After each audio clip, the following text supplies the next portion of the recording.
So let's review the math one more time. It'll make sense for everybody. So again, we have 8 thousandths positive deck, which means the piston is above the deck of the cylinder. So we have 8 thousandths proud or 8 thousandths positive. We know I'm using a 40 thousandths head gasket on that one. If we use a 40 thousandths head gasket on this one, then that will give us a 32 thousandths. You just subtract. That'll give us a 32 thousandths deck.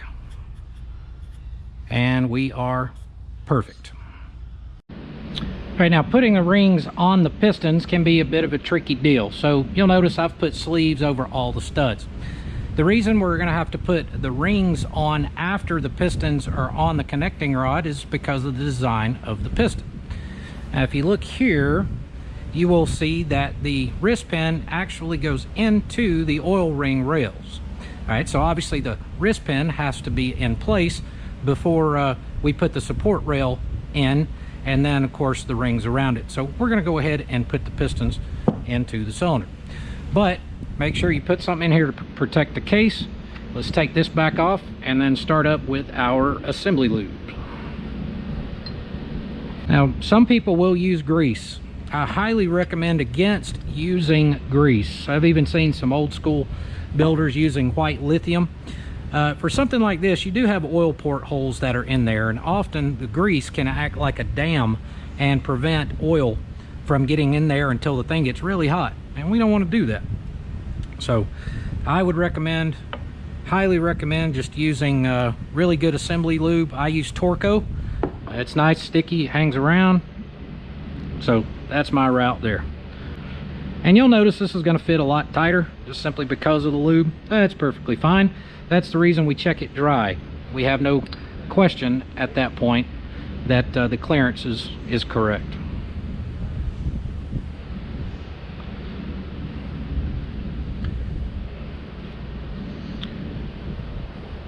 Let's put a little bit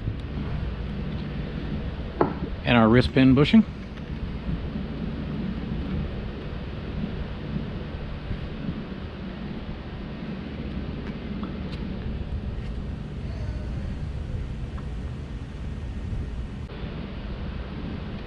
You'll notice too, the clip, I've already put it on one side. Just makes it easier. I prefer when I'm doing the building, loading the cylinders and torquing things down, I actually work off the sprocket shaft side. So we'll spin this around here in just a second. But that's the reason I put the clips in on the cam side of the piston, just because I know they're in there. It's funny trying to talk and do this at the same time. You know, this stuff is second nature for me. Done this thousands of times, but when you try talking and doing it at the same time, you don't necessarily have the same motions, I guess. Kind of interesting. All right, now for these clips. I have watched people battle these clips for years and years and years trying to get them in place. The way these clips work, let's rotate this around. Okay. It's a 3-coil strand. The trick to it is to put your thumbs inside of it and spread it open. You want this to spread open each coil, run your finger around and spread each coil open enough that just your thumb fits on the inside of it. Work your way all the way around like that. Don't overstretch it because it'll be too loose. But basically you're trying to get to that right there where it's just enough that you can slide your thumb into it. All right, now if you are using the spring-loaded ones or the cram locks, you would want to make sure to cover these holes entirely, rags, whatever the case may be, in case they drop down in there. But if you lose one, always find it. You never want that sucker to drop in the case. This is a lot easier to hold on to. So we're going to see if I can show you how easy these can be to deal with. We're just going to start that one end, slide our finger in there and walk the clip around.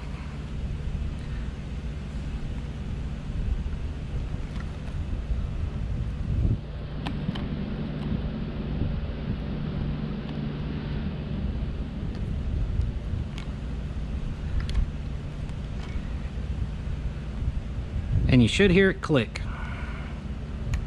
And there we go. Clicked into place. It's that easy. I like to take a second look, make sure it's seated in there all the way. We're good to go. Now for number 2. Okay, these can be tricky. I've seen people struggle with these oil ring support rails for years, and they tend to scar the edge of the pistons quite a bit. These are not like the piston rings, okay? You try to expand this, you can actually bend it. The idea with this, you want to try to reduce deforming this as much as possible.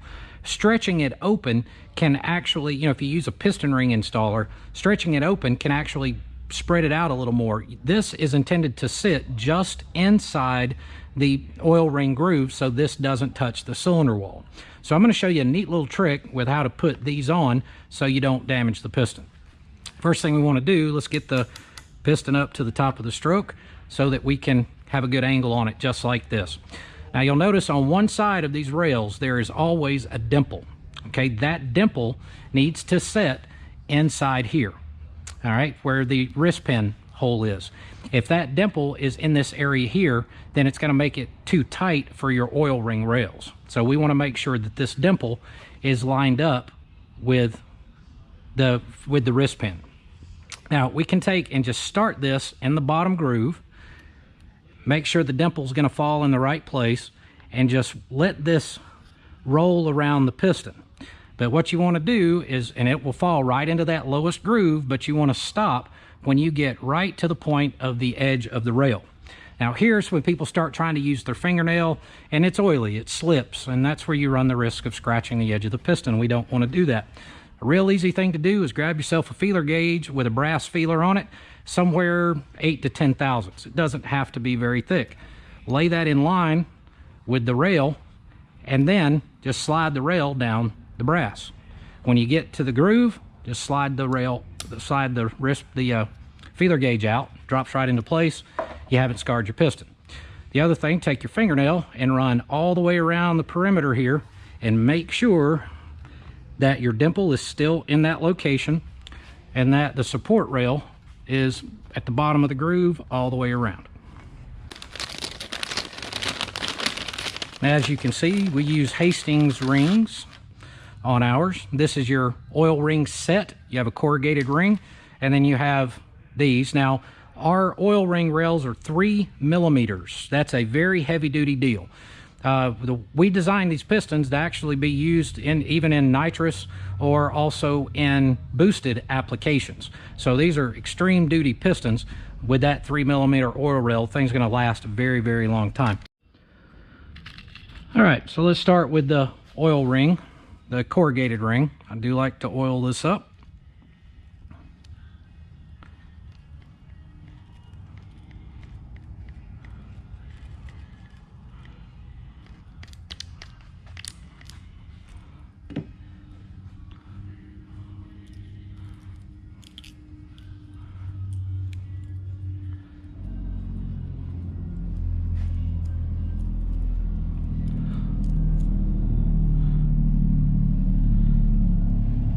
Plenty of oil in there. Now the way that I number mine, number 1 is the bottom oil ring. Number 2 is the corrugated, so it's literally from top to bottom. Some people will number these a little differently, so pay attention to what you're doing there if you're doing this yourself. Sometimes people will start with number 1 being this because it's the order that they are installed. Me, I like to have that visual reference of 1 all the way up, so just pay close attention to that. So what I'll do, since this is the second ring, I'm going to line that gap up with number 2. And with these, you don't have to use any kind of expander. They just basically fall right into place. And I go ahead and just line that up. Now let's move to our rails.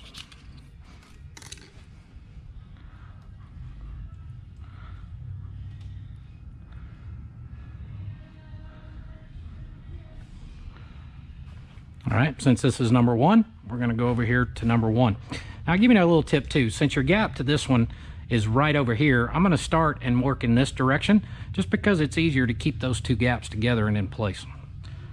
And this will go down on the bottom. But you want to, of course, make sure it is on top of that support rail.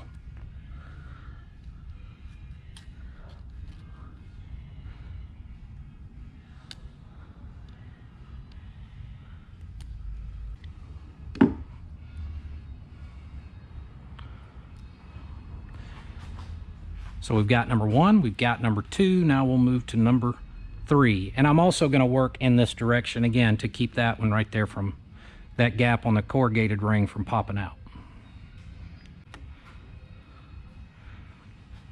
All right, I like to look and verify. Number 3 is lined up perfectly. You also want to make sure that your ring pack is moving around inside there. Remember, I mentioned that radial wall clearance. It should not be tight. You should be able to wiggle it around a bit. So our number 2 gap is lined up and our number 1 gap is lined up. Now we move to the compression rings. We're going to start with the bottom compression ring, and I will use a ring expander for this. Now, the rings, they're all different, but at some point there are things that will tell you which direction this ring is supposed to face, and that is critically important. With this particular Napier ring, there's 2 indications that I know which direction this ring has to face. One, there's a small notch, an oil collector wiper, if you want to call it that, kind of like a windshield wiper blade. There is a notch there. That notch needs to go down to keep the oil below it, all right? But there's also a small letter N right there, both of which are telling me, the N's telling me that goes up because it just has a mark on it. And then, of course, the notch going down.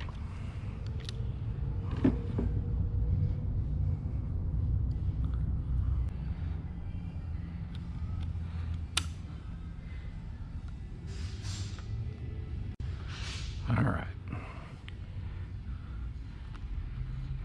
And again, we want to spin it around. We want to make sure they do spin and they don't bind. Again, that radial wall clearance is important so that ring can spin around in the bore. And we'll go to our top.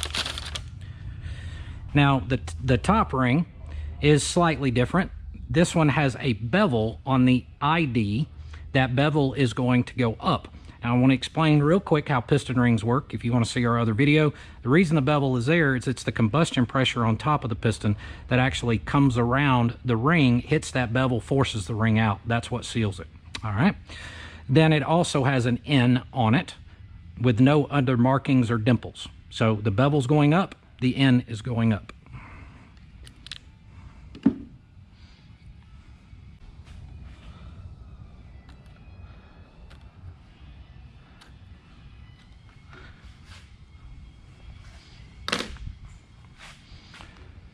And we're going to line this one up with number 5. Again, we want to feel it. It needs to rotate around in there relatively easily. Have no up and down movement, but still be able to spin around. Again, that's that slip, fit, no shake.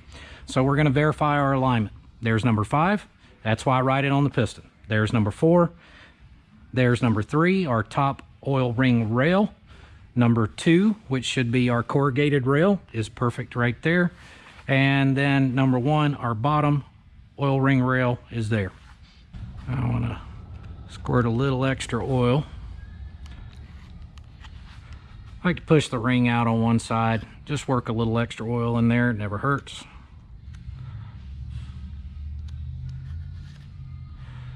And we'll spin those around, distribute it a little.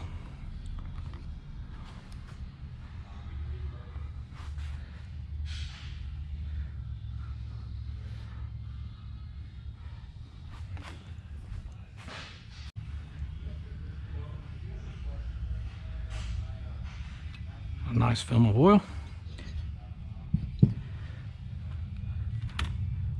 Put a light film on our O-ring. And I also like to wipe just a thin film around the spigot. You want to be sure not to roll this O-ring, twist it.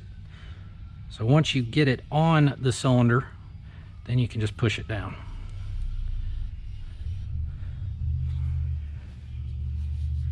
Make sure this area is nice and clean.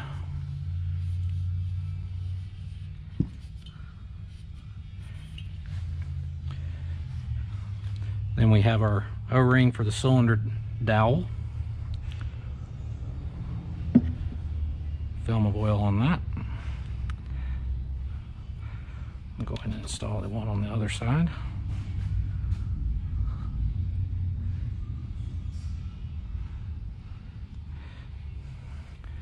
And we're going to make sure we're nice and clean here.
We're going to clean the surface one more time, make sure we're no residual oil or anything.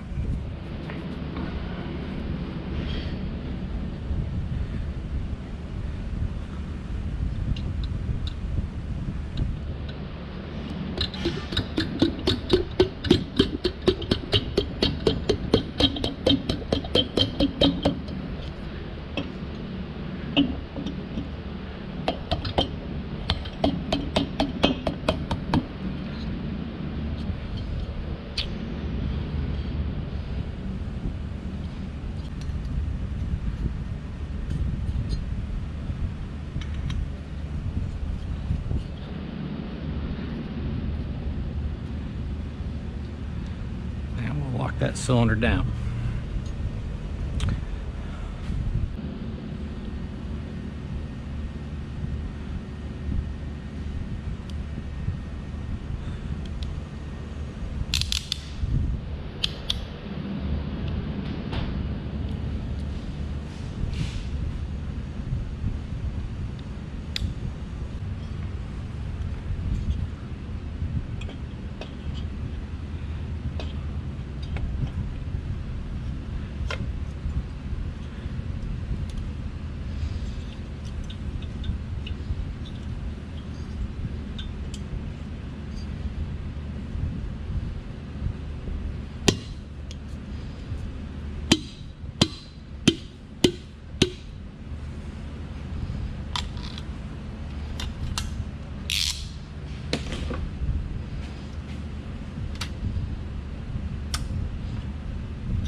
Make sure this is nice and clean.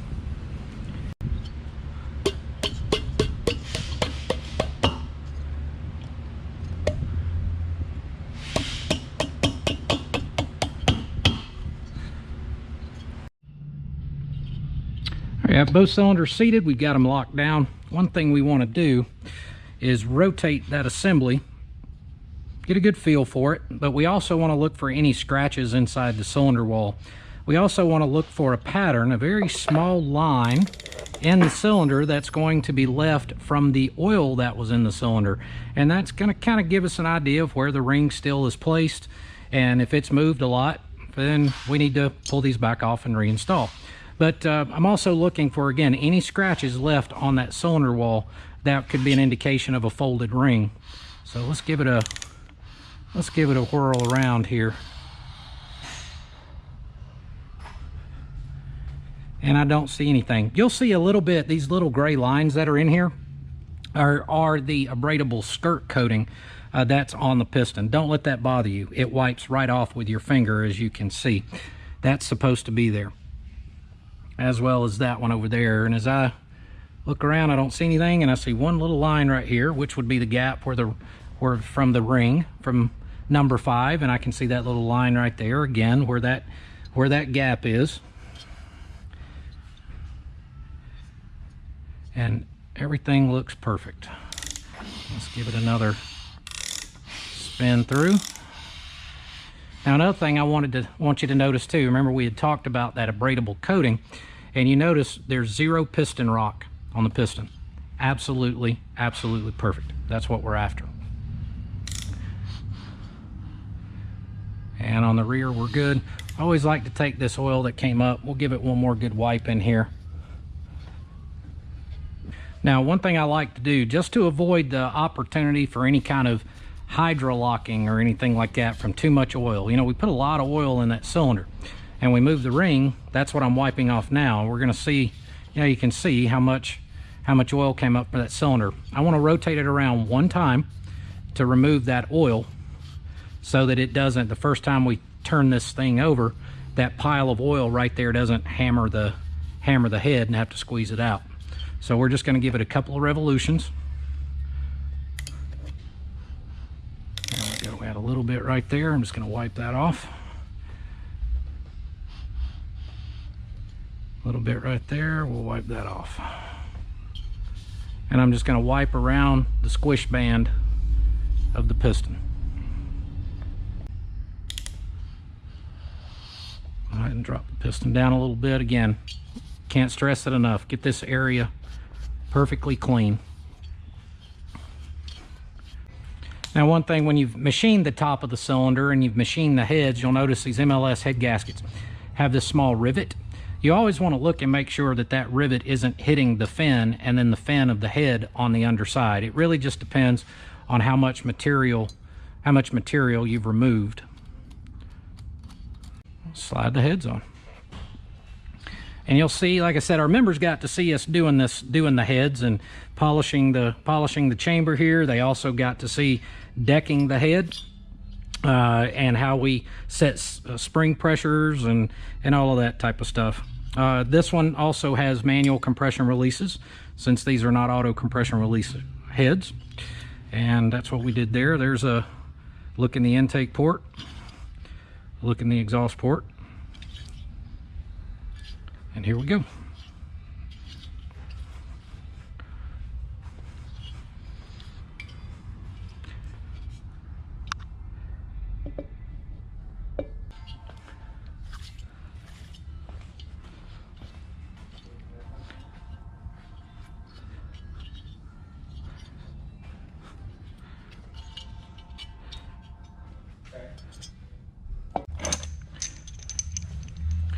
On your head bolts, we've already cleaned the threads and all that, but you always want to take and put a little bit of oil on the inside of the threads. Not too much.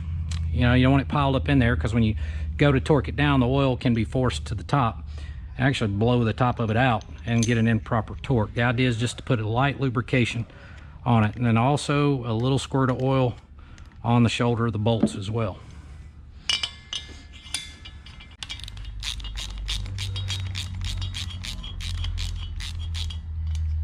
Of course, there is a torque sequence to follow with this. I've done enough of these. I remember what that is. You also do it progressively, but I like to walk it in by hand first.